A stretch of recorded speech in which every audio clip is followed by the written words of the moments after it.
Hey guys, it's Sky, and let's just get into it. So, today's episode, we're going to cover creatures and creepy creatures, in a matter of fact, since we're still on Halloween. Yay! My friend actually wanted to know how to make creepy creatures and didn't know where to start. So, I thought I could make a small video for you guys to understand the basis of how I would go into making a creature. So, right now, I'm making a face, as you can see. Now, the face has multiple features that we as humans are used to, which is the eyes, nose, and mouth, and sometimes the ear. Now, the eye is, how you say it, the soul. So when you look at something, you are trying to find yourself in it. So essentially, if something seems off to you, it's because you cannot identify it in a normal manner, such as mannequins. You can't see its face, so it seems weird. It seems a bit creepy, especially in different lightings. I should know, I'm afraid of mannequins. But anyways, we made a pumpkin, or I made a pumpkin, and as you can see, I put in some teeth. Now, if you look closely, I didn't just draw like what anime people do and just draw a line to show teeth. You want to go to the nitty gritty. And the reason for this is because teeth aren't perfect. And if you can make as much imperfections as possible, you can make someone feel uncomfortable. And as you can see in my pumpkin, I've also put some eyeballs within the pumpkin. That's pretty weird. So if you ever see a pumpkin with eyeballs sticking out, there is a reason why it feels uncomfortable, because pumpkins don't have eyes.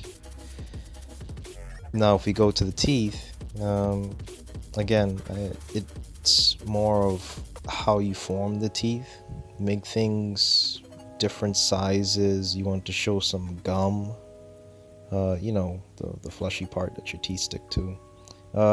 Like how the Joker's teeth are. It's a wide grin, and the reason why it's so creepy is because it's unnatural for the human face to make such things. So what you're going for is a lot of abnormality. Um, what I'm also doing is I'm putting in some stitches for the top lip where your nose is supposed to be. Again, a form of abnormality. So it's kind of like, where's the nose? Where can I make a connection with this thing? Um, so it's all about disruption. And the reason for this, like I said earlier, is because you're always trying to find a connection with whatever you're looking at. So if you ever see someone, like say, let's give a random thing. Maybe an elephantitis, when one part of the body is larger than the next and it continuously grows. That's uncomfortable to look at.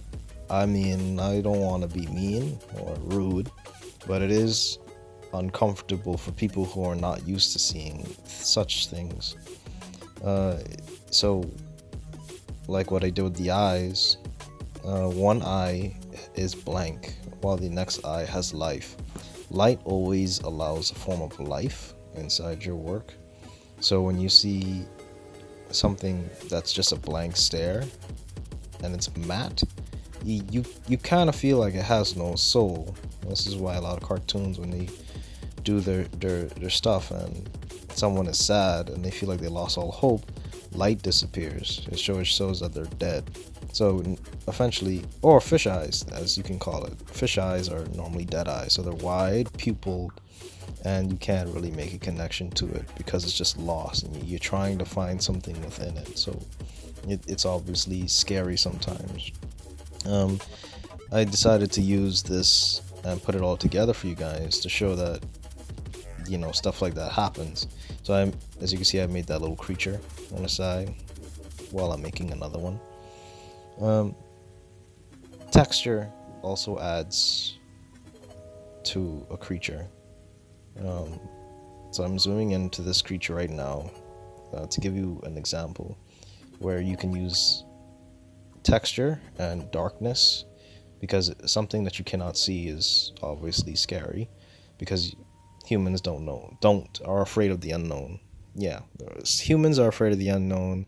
So just looking for something and you forming out an image for them that they're trying to form out themselves will always make someone uncomfortable. So in the tongue, I put it dark inside. So if you're trying to look on what's inside, you can't really see except the tongue. So anything could go on inside. For the eyes, I made the eyes sink into the head, while adding a whole bunch of hair. This works a lot because hair adds shadow, like in the hole, not the hole, the ring. As you can see, the girl with her long, stringy black hair, it's the darkness. It's what makes you afraid. You don't know what you're gonna expect. You don't know what the face is hiding, and once you see the face, it doesn't look normal to you. The face may look pale, so the eyelids may not even be there. You know, like creepypasta. The eyes may have sunken into the eye socket. I've changed the color to black just so you guys can get a definition of what it means to be lost in the darkness. That can happen while adding more hair texture. And as you can see, it gets terrifying. Like if you just imagine seeing that in the night, you're gonna be afraid. So it's all about making something uncomfortable. What are you uncomfortable with? Are you uncomfortable with height? So you want to make a creature that towers, or a creature that sucks you in to the abyss. Maybe you're afraid of tight spaces. Make a creature seem like a worm with texture, obviously, because the difference between cartoons and how you can make something scary is normally just texture and displacement. So I made the little egg and put a little creepy smile on it. Maybe it's just something small. It doesn't have to be too extreme, but even an egg like that, if you see him walking around with stick legs, or it could be a rock, who knows. Making a flat spider. People are afraid of spiders, insects, the creepy crawlies, because they can't understand them. I tried to bring this out more by using the eyeballs and making the eyeballs look in different directions. And if an eyeball looks in different directions, it can't look at you straight in your eye, so you feel uncomfortable that a creature is looking at you, but you can't make eye contact. By going further, I made it into a brain, because if you can't see like the outside of it, like the skull and just flesh, it's like what am I looking at, you know? I could push it even further by putting spiders. You ever had that itch in your brain and you want to scratch it, you know? Maybe it's spiders in your brain that you can put and instill fear inside a person that way. And to push it even again further, I made the brain into a spiderly insect, so you give it little creepy legs too. So if you ever say make something like this come at a person, it's very uncomfortable. So whatever you're afraid of, try manipulating that fear into something you wouldn't want to deal with, like a creature that you wouldn't want to deal with, by just making it uncomfortable to look at. Imagining if it was around you, you'd feel uncomfortable. By putting texture around the creature, it would make you feel uncomfortable. Like say, because again, adding texture makes you feel what the creature looks like. I try to push it again by making a box, a black darkness, and we're gonna just scratch out whatever image with the eraser tool.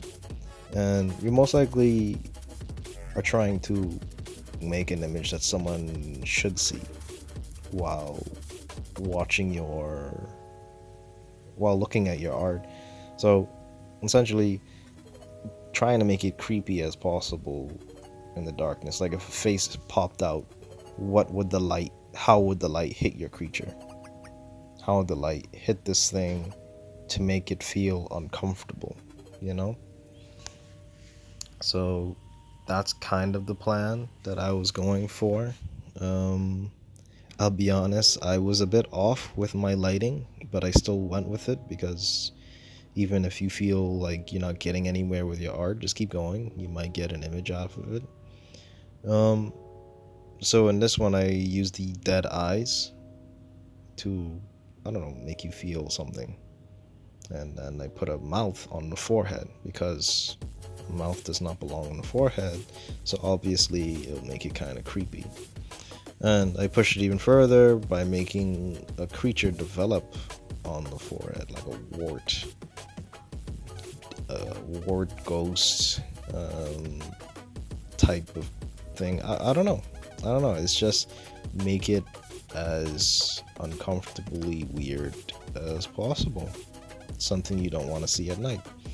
And I make its face scrunch up, so you have to add texture for that. A lot of times horror is texture and light. If you ever need anything creepy, texture and light. So if you ever look at horror, manga, or comics, just know that a lot of line work adds to it. I don't know what it is. I'm not a psychiatrist, but I know line work actually adds something sometimes. But yeah. Overall, this is all the creatures I made. I'm now just messing around with the coloring just to show the difference of black and whatnot. But hopefully this has helped you guys. I'm happy to make another video of how to do something. And yeah, until next time, ciao.